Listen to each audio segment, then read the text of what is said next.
Trouver les mots pour dénoncer une énième motion de censure portée par la France insoumise.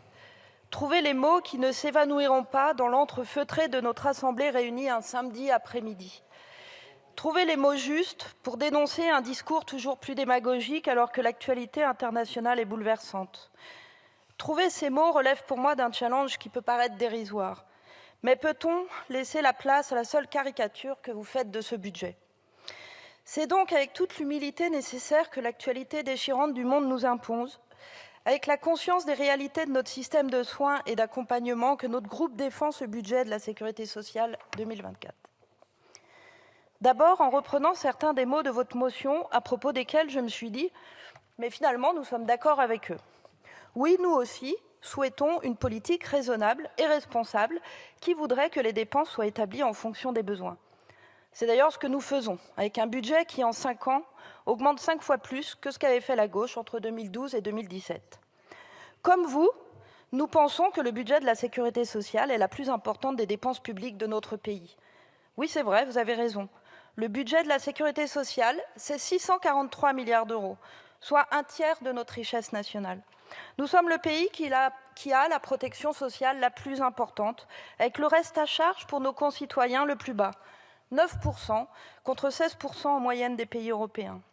C'est cela que nous devons préserver en maintenant l'équilibre de nos comptes sociaux. Oui, encore d'accord avec vous quand vous dites que nous pourrions attendre que le droit légitime des parlementaires est de discuter et voter ce PLFSS. Mais nous l'avons fait en commission, avec plus de 35 heures de débat, plus de 1400 amendements examinés, soit le double de l'année dernière, et un vote a eu lieu.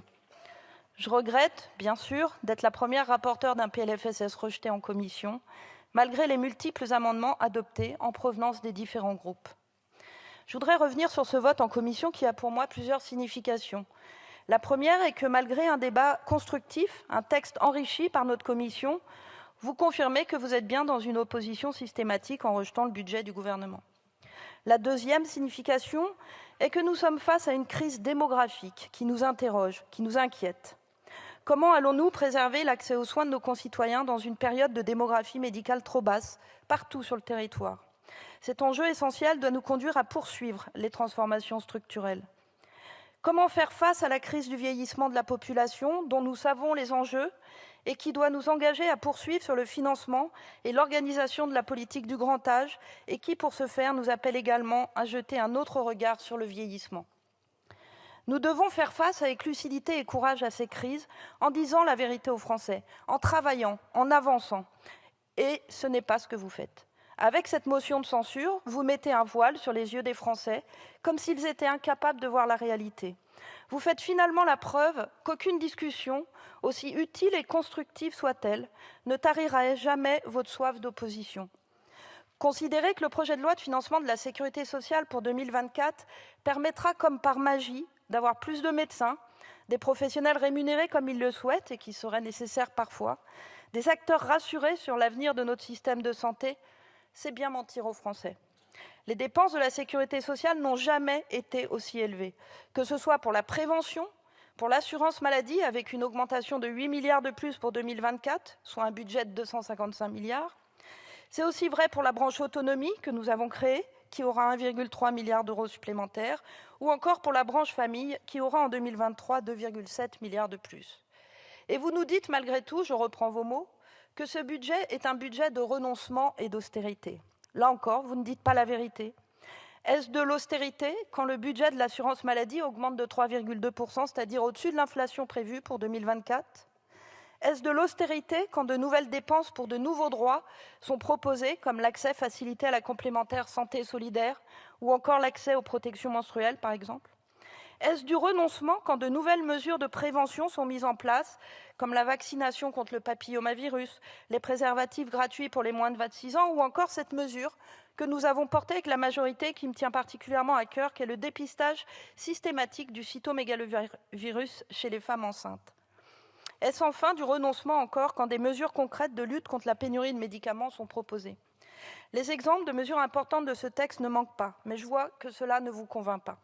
Finalement, vous faites croire à nos concitoyens qu'avec des milliards d'euros que nous n'avons pas, les problèmes de notre système de santé seraient réglés, comme par un simple coup de baguette magique.